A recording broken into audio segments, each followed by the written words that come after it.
Oi, pessoal, tudo bem? Estamos aqui.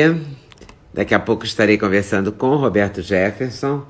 Roberto Jefferson Monteiro Francisco, advogado, político brasileiro, 6 mandatos como deputado federal, presidente nacional do PTB, ficou nacionalmente conhecido por seu envolvimento num esquema de corrupção chamado Mensalão. Ele foi o primeiro a denunciar.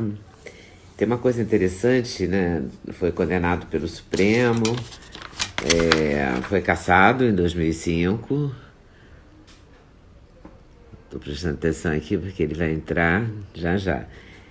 Pelo plenário da Câmara. É filho e neto de políticos petebistas. Os pais Roberto Francisco e Neuza Dalva Monteiro Francisco. É casado com Ana Lúcia Novaes. Tem 3 filhos. Cristiane Brasil, deputado federal pelo PTB do Rio de Janeiro. Fabiana Brasil e Roberto Francisco Neto. Conectando. Aí, achei! Deu certo. Puxa, apanhamos um bocado. Poxa, apanhamos. Mas é isso mesmo, a nossa geração não nasceu com chip, né? Aí a gente apanha a beça. Tira o som do celular para não atrapalhar aqui a conversa. A gente apanha porque a gente não nasceu com chip, né? Eu já cheguei. Oi, o dedo na frente da câmera. Opa, oi. Eu cheguei agora nesse mundo da internet, né? Pois é. Nossa, na minha época não tinha isso. Não tinha, né? Não, eu tô já há 3 anos com um canal no YouTube, para onde eu vou colocar essa entrevista depois, mas ainda apanho muito. Não sou boa nisso, não. Mas vamos lá. O importante é a gente se comunicar. É isso aí, Leta. Um prazer falar com você. Defender as causas. Um prazer falar com você. Há muito tempo que eu não falava mesmo. Eu vi a sua entrevista para o Oswaldo Eugênio, não é? O jornalista. Oswaldo Eustáquio. Eustáquio, a sua live foi na hora do Roberto Carlos, e mesmo assim tinha, sei lá, 140 mil pessoas, muita gente na sua live. E vi você falando sobre o Rodrigo Maia. E vi hoje a entrevista dos Pingos dos Is, que você menciona que a Veja e o Estadão se referem a Rodrigo Maia como primeiro-ministro. Mas a gente votou para o presidente da República, a gente não votou para o parlamentarismo, né? Ou não? Estou enganado. Não, claro, o regime é presidencialista. Pois é. E o que está acontecendo, Roberto Jefferson? Você que tem um papel importante na história do Brasil, porque você denunciou o Mensalão, né? Foi cassado, também pagou um preço, né? E agora você está denunciando um homem muito poderoso, que é o Rodrigo Maia. Houve um grupo montado a partir do Fernando Henrique, o maestro dessa tentativa de renúncia do presidente Bolsonaro, é o Fernando Henrique Cardoso. E ele fez um grupo com Dória, com Witzel, mais o Rodrigo Maia, mais o Alcolumbre, mais o ministro Alexandre Moraes, mais o ministro Celso Mello, um grupo grande de pessoas. E ele criou o governo compartilhado, segundo Fernando Henrique, numa entrevista nesse mesmo domingo passado, hoje nós estamos no domingo, na página 6 do Estadão, ele chama isso de governo compartilhado. Inventou uma nova forma de governo no Brasil. Um governo do Senado, da Câmara e dos ministros do Supremo, para afastar o presidente Bolsonaro da presidência da República.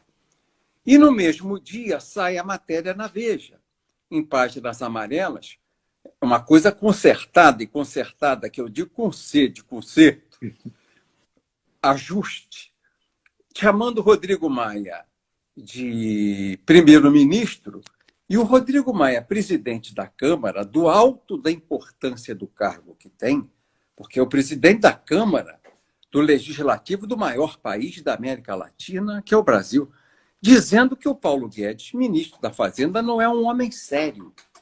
Então, foram ataques assim sucessivos ao presidente, claramente se montava com o pedido que houve ao Alexandre Moraes que impedisse o presidente da República de tomar atitudes no seu cargo, que ele tivesse o exercício limitado do poder. Isso era uma gravíssima quebra do rito constitucional, era uma gravíssima quebra da estabilidade institucional, colocando o Supremo para executar o que é compromisso e competência do Poder Executivo.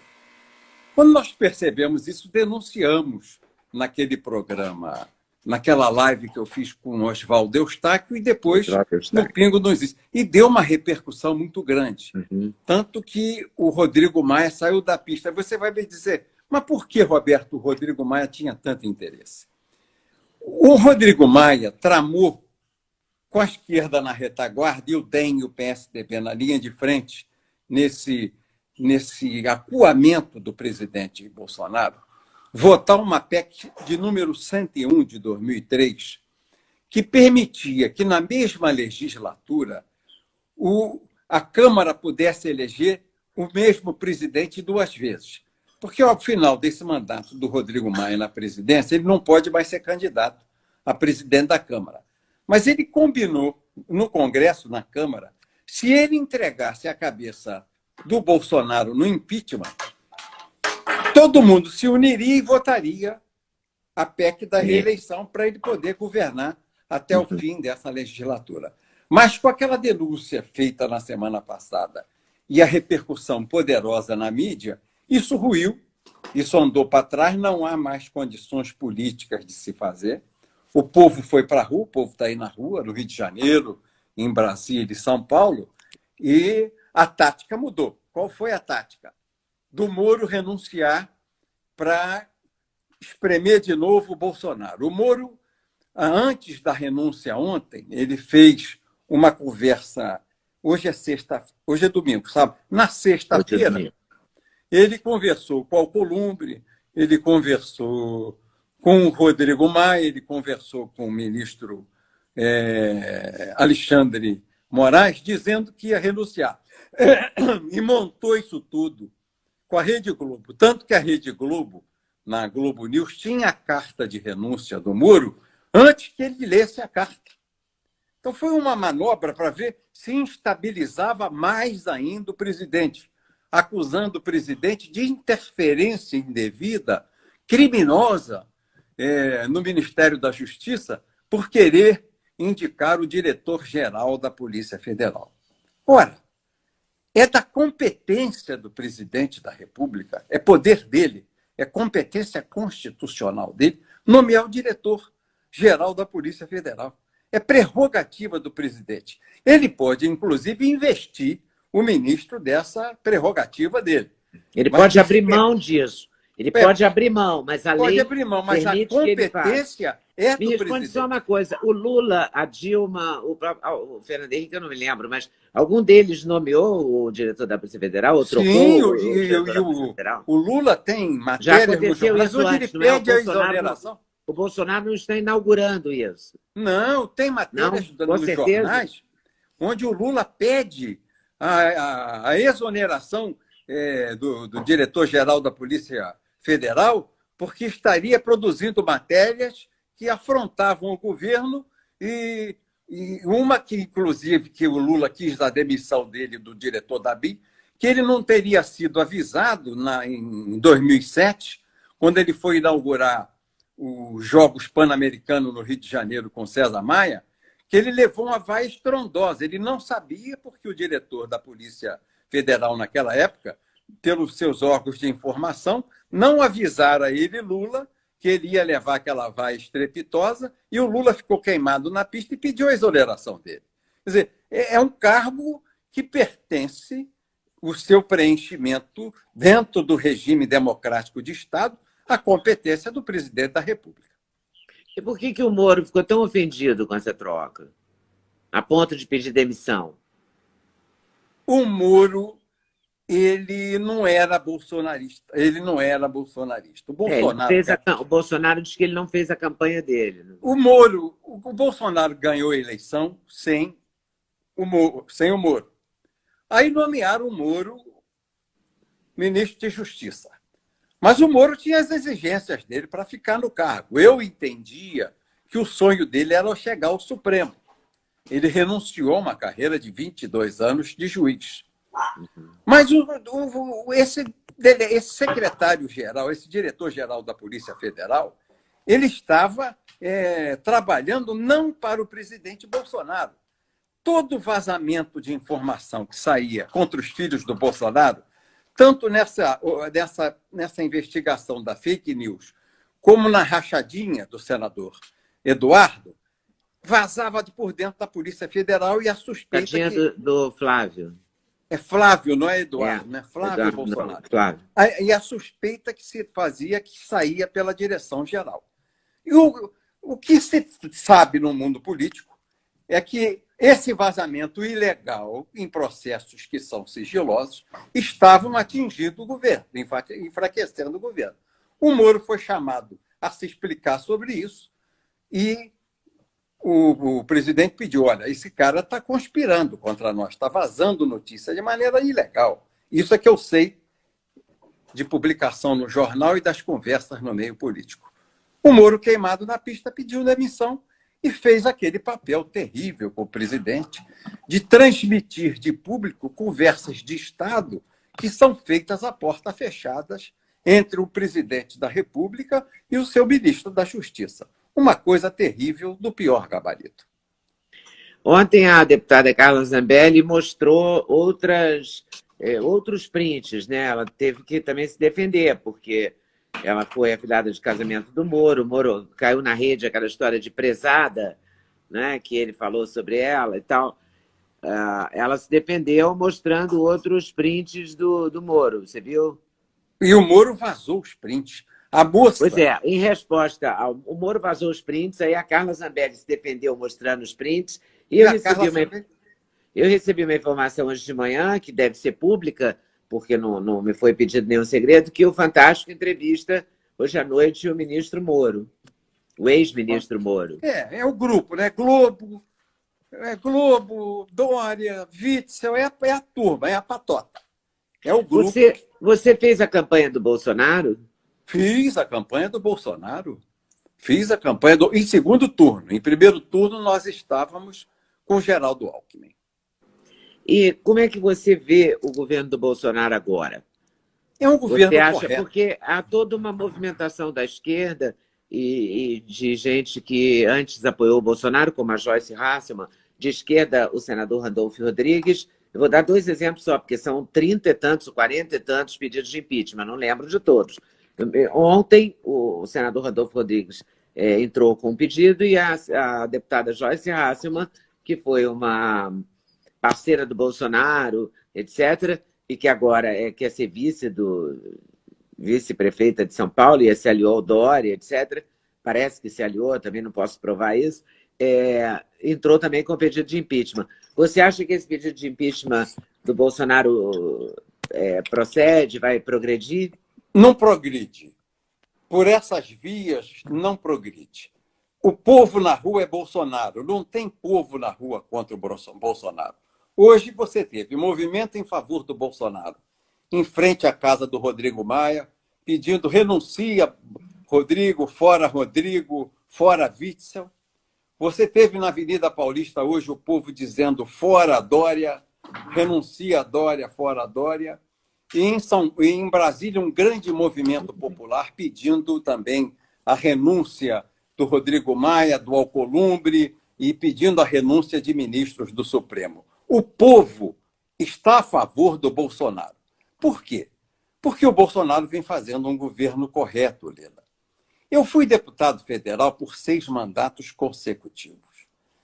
Todos os presidentes com os quais eu convivi na Câmara dos Deputados, Sarney, Collor, Lula, Dilma, Temer, com todos os que eu convivi, fizeram concessões naquele famoso Fernando Henrique, o governo de coalizão. Governo de coalizão é o toma lá da cá. Toma aqui uma estatal, toma aqui a presidência do Banco do Brasil, uma diretoria do BNDES, toma aqui uma autarquia federal, toma aqui o INSS. Você vota comigo e resolve a vida do teu partido aí dentro dessa autarquia. Então, o toma lá da cá não tem fundamentos ideológicos ou programáticos. É a transferência de dinheiro do governo federal para as eleições dos partidos políticos. Todos, sem exceção, fizeram. O Bolsonaro anunciou na eleição que não faria e não fez mesmo. Até hoje, o Bolsonaro não fez concessões de toma lá da cá para ninguém. Você pode dizer qualquer coisa do Bolsonaro, que ele é sarcástico, que ele é tosco, que ele é agressivo com a imprensa, só não pode chamar o Bolsonaro de ladrão. O Bolsonaro não rouba e não deixa roubar. E isso gera uma crise com a velha política que ainda existe numa grande parte do Congresso Nacional. Da nossa parte, a gente chama de síndrome de abstinência. Como aquele doente de cocaína que é habituado a cheirar pó, tem os políticos que estão habituados a cheirar dólar, a entesourar dólar. Como lá o Gedel, na casa dele, 52 milhões de reais guardados no apartamento. Esses estão no desespero, síndrome de abstinência. E eles querem julgar o governo Bolsonaro no chão. Por que o DEM e o PSDB, então, se unem para julgar o Bolsonaro no chão? Além de corrupção, porque a história do DEM e do PSDB é repleta, é prenhe de corrupção, querem tirar o presidente liberal da frente. Eles são um grupo liberal, DEM e PSDB, que sempre venceu a eleição. Era PT versus PSDB-DEM. PT versus PSDB-DEM. Entra um liberal e põe uma cunha, que entrou o presidente Bolsonaro, afastou, tirou da pista as pretensões do DEM e do PSDB. Então, eles estão tentando se unir e tirar da frente um liberal para poder voltar ao grupo que era da disputa antiga de mais de 20 anos, de 2 décadas do Brasil, PSDB-DEM versus PT. Mas eu penso que eles não vão conseguir, porque a reação das pessoas que creem na honestidade do Bolsonaro, na sua capacidade de fazer, na sua fé, na sua maneira de olhar a vida pública pelos olhos da correção. Eu fui líder do Bolsonaro. Ele era do PTB, ele foi do meu partido. Ele sempre usou assim, terninho da Renner, sapatinho de terceira categoria, nunca foi um homem vaidoso e nunca falou em dinheiro, nunca. Não há na história do Bolsonaro, aquela no velho... Elegante, realmente, bem vestido, elegante, realmente o Bolsonaro não é. Também é um pouco confuso ao falar, né?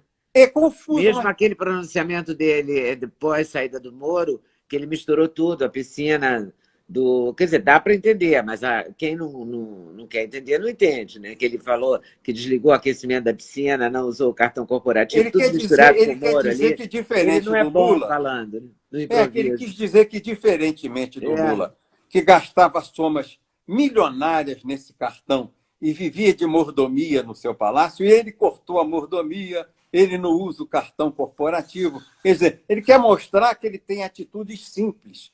E é verdade, ele é um homem simples. Na Câmara, ele nunca usou uma gravata de grife, um terno de grife, um sapato de grife. E sempre foi um paladino contra a corrupção. Eu me lembro do Bolsonaro agindo na Câmara dos Deputados contra a corrupção, tanto no Legislativo como no Executivo.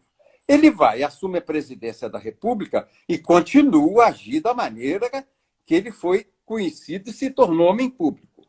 Contra a corrupção, um combate ferrenho à corrupção. E mas agora ele está tendo que negociar com o chamado Centrão, não está? Eu penso que ele vai ter que negociar, mas que seja as claras, Leda. Como é que você fala negocia as claras? Como é isso, negociar escrever no papel, Leda. Pô, o DENIT, o Valdemar Costa Neto quer nomear o DENIT. Que é um lugar que deu um monte de escândalos com empreiteiras aí na Lava Jato. Um monte. Aí tem que botar no papel. Eu quero o DENIT porque o programa do meu partido defende construção de estradas, pontes, viadutos. Nós vamos fazer pontes em São Paulo, viadutos do Acre, viadutos no Rio. Essa é a prioridade. Tudo bem. Se é isso, que é ser uma coisa honesta, claras, faz de porta aberta com a imprensa filmando e escreve no papel o programa.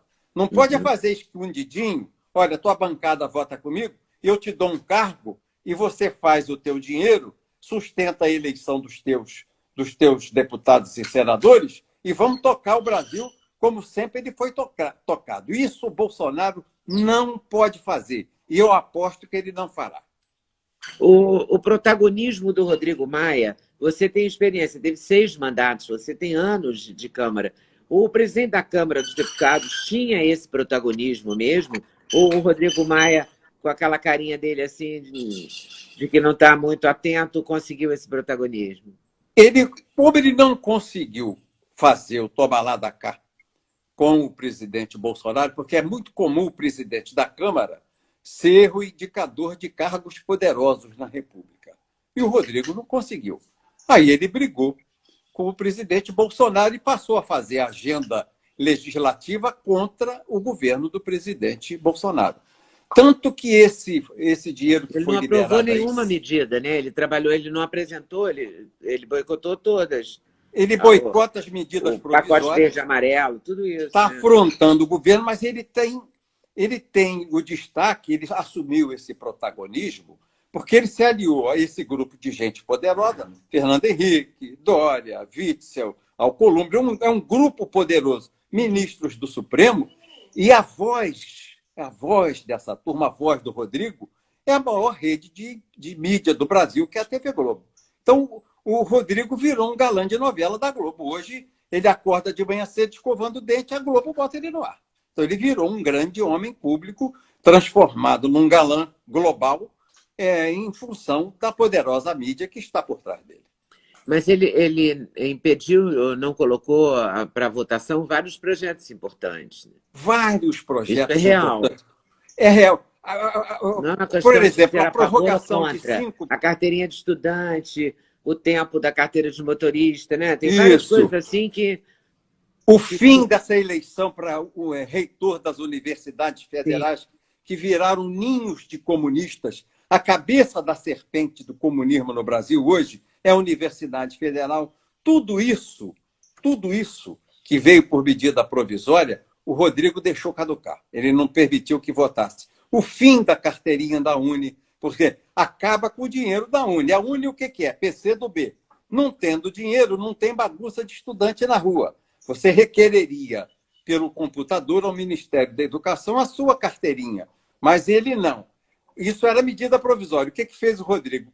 Para não brigar com o PCdoB e apoiar a Uni, ele deixou caducar essa medida provisória que você só obtém a carteirinha de estudante se pagar lá 40 ou 50 reais a turma da Uni. Então, todas as medidas provisórias importantes, inclusive a que criou o 13º salário para o Bolsa Família, que é popular, que é importante para o povo, o Rodrigo deixou caducar para atingir o governo do Bolsonaro. Agora, que interesse ele tem nisso? Ele quer ser reeleito presidente da Câmara. Então, ele tem que passar uma... Eu não sei como é que chama, se é uma lei, se é uma medida provisória, uma coisa para ele ser reeleito. Uma PEC. Uma emenda à Constituição. Proposta de emenda à Constituição. Ele quer continuar no poder, ele está vendo o povo na rua. Ao mesmo tempo, ele foi levado a esse cargo pelo Onyx Lorenzoni. Não foi o Onyx que... Eu nem sei se é o Onyx ou o Onyx que fala, mas... É o Onyx ou o Onyx. Ele levou o Alcolumbre e levou o Rodrigo Maia. Ele apoiou os dois, não apoiou? Apoiou e ele, já ele já era do governo Bolsonaro, era, né? O chefe da Casa Civil. Pois é, porque ele fez a campanha do Bolsonaro. Então, eu não entendo isso. Errou e indicou isso. Construiu com aquela base que o presidente tinha, com muita gente querendo ajudar no início do governo, a eleição tanto do Rodrigo Maia como do Alcolumbre. Mas ele errou. Você não pode dar, no Congresso Nacional, o pulmão, os dois pulmões da democracia, o Senado e a Câmara, para um partido só. E o Onyx, que é do DEM, deu a Câmara e deu o Senado ao DEM. Aí concentrou poderes, eles sentam para conversar e passam a extorquir do presidente. O presidente é vítima de extorsão desse superpoder que o DEM adquiriu, elegendo o presidente do Senado e o presidente da Câmara. O Roberto Jefferson, você consegue me apontar 3 erros e 3 acertos assim bem claros do presidente Bolsonaro? O primeiro acerto do Bolsonaro, a meu ver, foi acabar com a corrupção. Isso não tem Isso não tem como você valorizar. Eu fui deputado 24 anos e toda a conversa de Brasília gravitava em torno de interesses. O Bolsonaro acabou com essas conversas em torno de interesses. O segundo grande acerto do Bolsonaro foi dar personalidade ao governo brasileiro, né? Desalinhar o governo brasileiro dessa esquerda latino-americana com esse foro de São Paulo. O Bolsonaro fechou o BNDES como fonte de financiamento a Cuba, a Venezuela, a Equador, a Bolívia, a Angola. Ele acabou com isso dizendo, não, dinheiro do Brasil fica no Brasil e vai financiar a pequena e a média empresa brasileira. Foi um segundo grande acerto do governo como política do governo Bolsonaro. A reforma que ele fez da Previdência foi um gol de placa. Ninguém conseguiu fazer a reforma da Previdência. Só o governo Bolsonaro, que bateu na porta da elite burocrática do Brasil e disse, olha, vocês não vão continuar ganhando R$ 33 mil de aposentadoria, quando a média do povo do Brasil é 1.400. Não está correto. A média do povo da CLT. Quem paga a CLT e se aposenta pela CLT. E ele conseguiu fazer essa reforma da Previdência contra a elite burocrática do Brasil. Não é brinquedo a luta que ele enfrentou. E os três erros? Os três maiores erros? Os três maiores erros, eu penso que o Bolsonaro é muito sarcástico. Oleda, eu quando comecei na advocacia, eu era assim, muito irônico, muito sarcástico. E tinha maus resultados. Um dia, um promotor já falecido, que Deus o tenha, meu fraterno amigo, Leôncio de Aguiar Vasconcelos, me chamou e disse assim, Roberto, você precisa de uma fonoaudióloga que te oriente. Você está trabalhando errado. Porque quando você usa a ironia como argumento, é uma faca de dois gumes. Ela fere o alvo, mas fere você que empunha. Está errado. E me mandou para a Maria da Glória Beutenmiller. E eu fui aluno dela por 6 meses. A Glorinha, com a Glorinha, e aprendi a realmente tirar e conseguir tirar o sarcasmo, a ironia do meu argumento como retórica. O Bolsonaro peca muito usando a ironia. 2, o Bolsonaro tinha que fazer o seguinte, só receber os filhos de maneira litúrgica. Porque os filhos, tudo bem, um é vereador, o outro é senador, o outro é deputado federal. Mas eles tinham que ir ao palácio na agenda. Não é porque eles são filhos que eles podem entrar toda hora e ficar interferindo, como eles interferem, no governo do presidente. Isso é um erro grave que eu penso que o presidente comete. Tem que tirar, tem que dar solenidade na relação com os filhos ao governo Bolsonaro. E o outro erro que eu apontaria no Bolsonaro, assim, essa briga intensa contra a imprensa. A imprensa constrói e destrói. A gente sabe que tem bom jornalista e que tem mau jornalista. Ele não devia assim, bater tanto na mídia, não. Tentar uma relação melhor com a mídia, para a mídia não fazer todo dia o que faz com ele. Você liga a rádio da manhã, estão desconstruindo o Bolsonaro. Você abre os jornais, estão desconstruindo o Bolsonaro. Você liga os jornais de televisão na hora do almoço, estão desconstruindo o Bolsonaro. Você vê os jornais de noite, estão desconstruindo o Bolsonaro. Por quê? Porque ele é desonesto, porque ele é corrupto, porque ele não tem uma boa agenda de governo? Não. Por ódio a ele, a figura pessoal dele, por revanche ao que ele faz no tratamento com a mídia. São os 3 erros que eu acho que são os mais importantes do Bolsonaro. O Fernando Henrique parece não perdoar o Bolsonaro ter sido eleito, né? E alguns jornais também. Não parece? Não parece que não se perdoa o fato dele ser eleito? Eu acho que ele devia brigar, eu concordo totalmente com você. Eu acho que ele tinha que parar de brigar. Eu diminuí essa briga, né? Você não escolhesse o inimigo. Não vai parar porque é do temperamento dele, mas não brigar tanto assim. Fica com a briga só, briga com a Globo. Escolhe um adversário e briga com a Globo, briga com a Globo, com a Folha, com o Estadão, briga com todo mundo. Aí é ruim que todo mundo pau nele. Por mais que ele acerte, o pessoal só divulga o defeito, só divulga o erro. Então, eu penso que ele devia dar uma maneirada nessa briga geral da imprensa, não é? E o Fernando Henrique, ele tem vaidade intelectual. O Fernando Henrique é um homem vaidosíssimo, mas nunca foi popular. Ele nunca teve, assim, um prestígio popular tão grande de andar na rua, de ser aplaudido, de ter grupos enormes cercando o palácio, viva FHC. Pelo contrário, ele foi muito atacado pela turma da esquerda, fora a FHC, o PT bateu muito nele, herança maldita, recebemos uma herança maldita do Fernando Henrique. E o Fernando Henrique, ele presidiu por anos essa coisa, ora PSDB, ora PT. Era uma briga de São Paulo, eram os mesmos personagens, era um presidente de fraque, que era o Fernando Henrique, outro presidente de macacão e tamanco, que era o metalúrgico Lula, era a mesma base de empresários que financiava e financiava o outro, e mantinham aquele poder concentrado. Um batia no outro para não abrir a porta e não entrar ninguém. De repente, vem o Bolsonaro, arromba esse pacto que havia dessa elite política de São Paulo, né? do PSDB, DEM e o PT, e se elege presidente da República. E um homem assim, não tão brilhante em oratória, não tão brilhante em retórica, como é o nosso Bolsonaro, arrasta milhões de pessoas para o meio da rua em apoio a ele, e arrasta falando no que o Fernando Henrique não acredita, falando em Deus, em amor, na família, em preservar o que nós recebemos de legado de nossos antepassados, de não permitir que as novelas da Globo pudessem continuar erotizando os nossos pequeninos, apassivando os nossos homens, virilizando as nossas mulheres. Foi uma luta isso do Bolsonaro. E o Fernando Henrique diverge disso. O Bolsonaro é contra a liberação da maconha. O Fernando Henrique é a favor da liberação da droga. Quer dizer, tem coisas assim.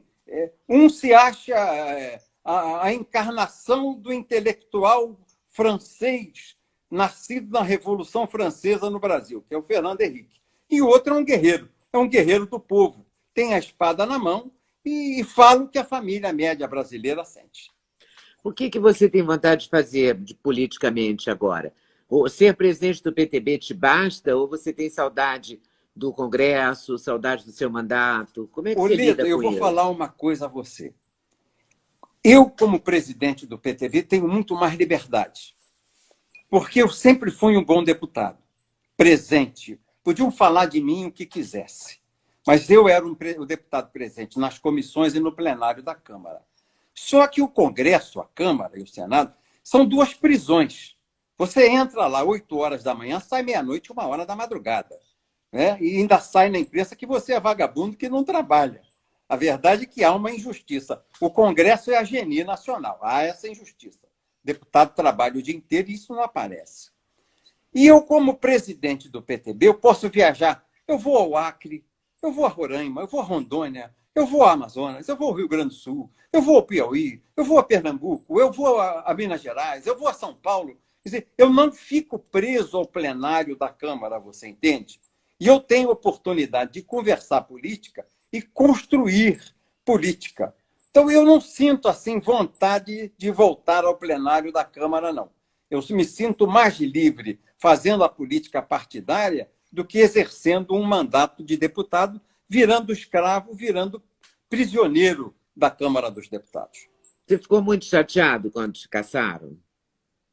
No início, fiquei muito abatido. Você sabe quando você é muito habituado a um trabalho e, de repente, o trabalho cessa? Ficou assim uma lacuna. Já aconteceu isso comigo. Já aconteceu contigo? Ficou um vazio. Ficou um vazio na minha vida, porque eu era habituado àquilo. Deputado polêmico, de tribuna. Eu ia para a tribuna, enfileirava a turma do PT, pau! Eram 5, 6 caras do PT, a parte, eu pau neles. Pau no PCdoB. Sempre fui um deputado mais conservador contra esses abusos da esquerda. Então, os meus conflitos eram muito grandes. Quando isso parou, eu te confesso, eu me senti assim meio perdido, meio vazio.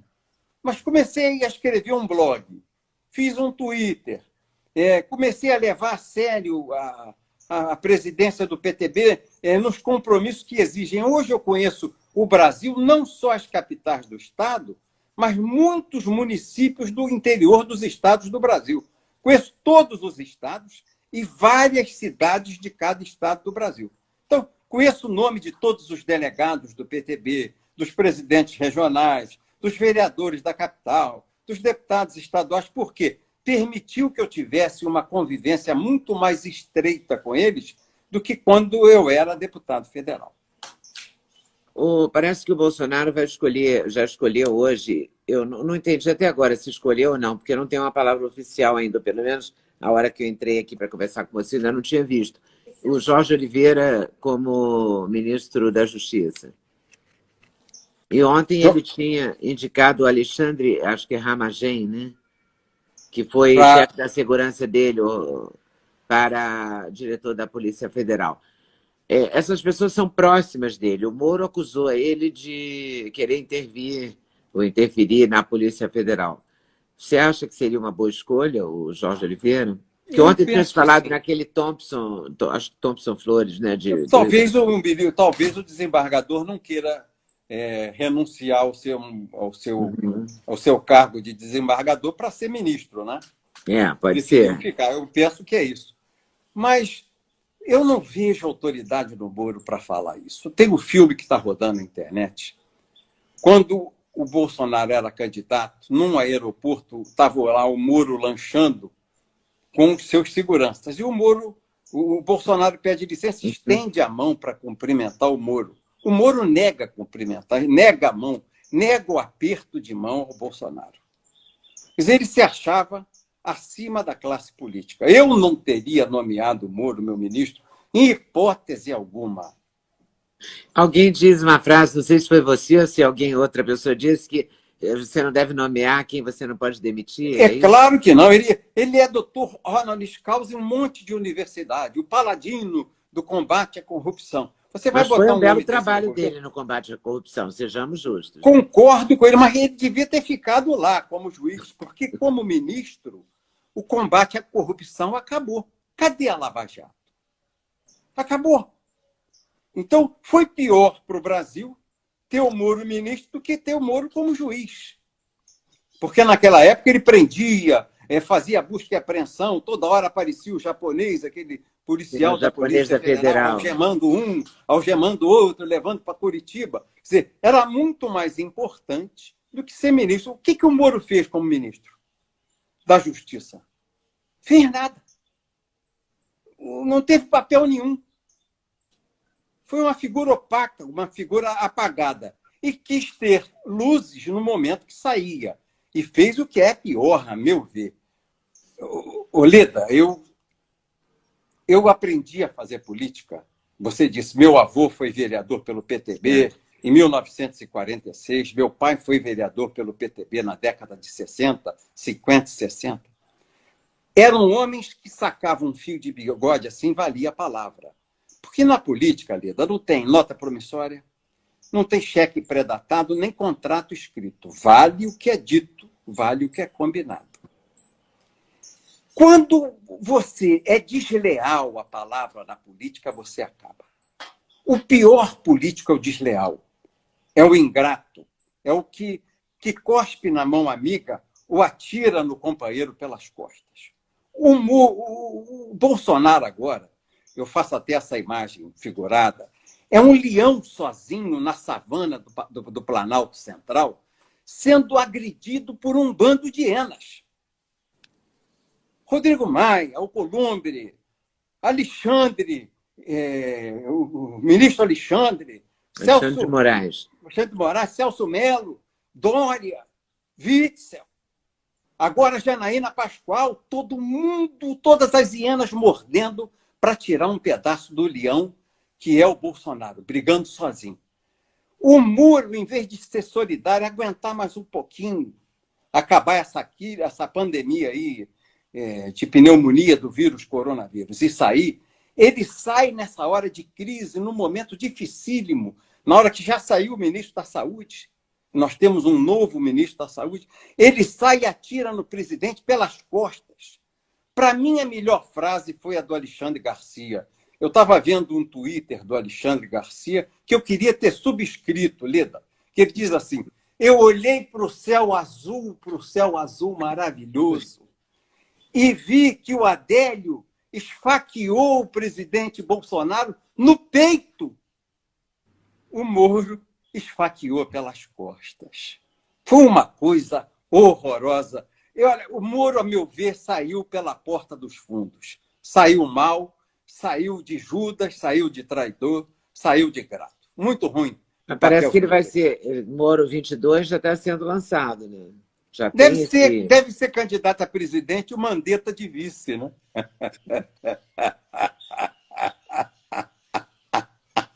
Você continua o mesmo, né, Roberto Jefferson?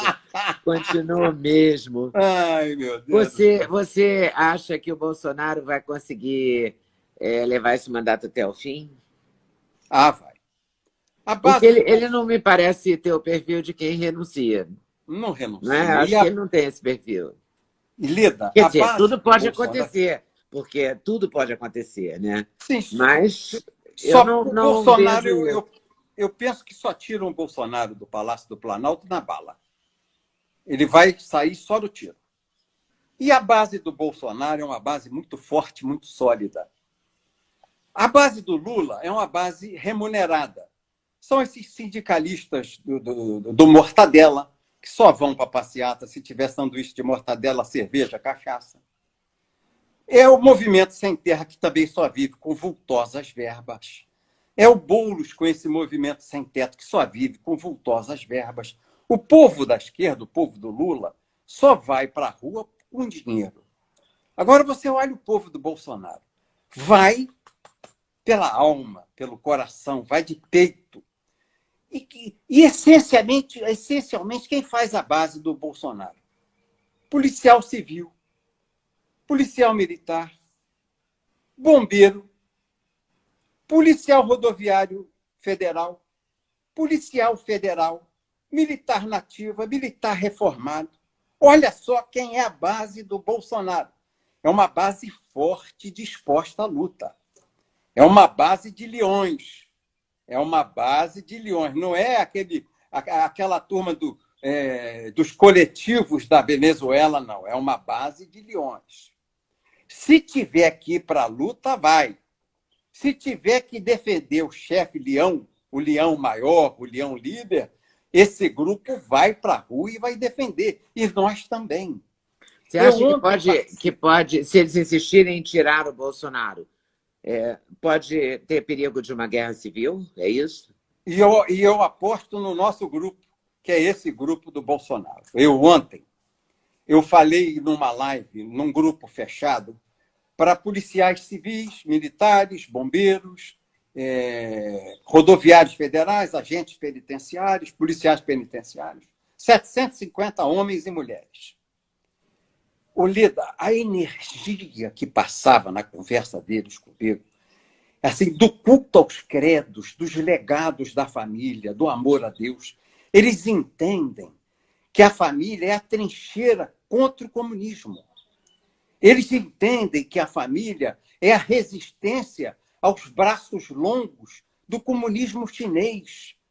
Eles entendem que Cristo é a resposta e a família é o forte para que você avance nessa política que hoje é niilista, que tenta jogar no chão os valores que a gente recebeu dos nossos bisavós, dos nossos avós, dos nossos antepassados. Nós construímos essa cultura judaico-cristã. A família é sagrada, cremos em Deus, cremos no amor, cremos na liberdade, cremos na justiça como meio de se atingir a esperança, e a esperança como exercício de você crescer, de você se desenvolver e alcançar alguma coisa na vida. Então, eu conversando com esses homens ontem, eu senti assim, amor à pátria, amor à bandeira, são assim umas coisas assim muito profundas. Ninguém fala em dinheiro e interesse nenhum. É aquela coisa o amor ao Brasil. Brasil acima de tudo, Deus acima de todos. Fiquei impressionado. E toda vez que eu abro o meu site aqui, que eu vou estudar, eu vejo os movimentos evangélicos, ou católicos carismáticos, que são poderosíssimos. Sempre que esses movimentos se iniciam, é com Cristo, é com Deus, é com o salmo bíblico, é com a palavra de Deus. E isso está tomando um vulto, essa reação da religião. Esse globalismo tentou destruir a família, tentou destruir a religião para poder se impor. E a religião está reagindo com uma força.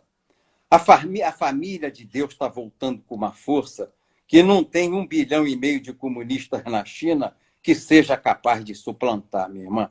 Então, eu quero te dizer o seguinte: o Bolsonaro é forte, ele fala o que a gente quer ouvir em nome de Deus, em nome da família, em nome do nosso Brasil. E o Bolsonaro tem ao lado dele homens e mulheres dispostos a dar sangue por esses ideais que acreditam. É uma espécie assim de guerra santa. Não é uma guerra fisiológica de toma lá da cá. É uma guerra santa. É o que vai no fundo do coração. É o sentimento mais enraizado, mais profundo. São as convicções mais profundas. É a fé inabalável, é a fé em Deus mais profunda. E isso, essa turma de mortadela na base da cachaça e um capilé não derrota de jeito nenhum. Quem tentar fazer, a espada da justiça divina vai brandir. Você pode ter certeza disso. Eu espero que não tenha nenhuma violência. Não é? Mas se houver a força, a gente opõe a força, Leda. Já basta o Covid-19, essa pandemia, a saída do Mandetta, a saída do Moro, toda essa confusão. Um ano de eleição, não é? Um tempo que a gente não sabe o que vai acontecer com a economia. Quer dizer, a gente sabe que vai ser péssimo, né, para a economia. A economia parou, sabe, né? Hein? Pois é, a gente sabe coisa... qual é o final disso, né? A outra coisa não que vai eu esqueci de te falar. Eu quero te falar. Então eu ontem fiz uma live, tá acabando.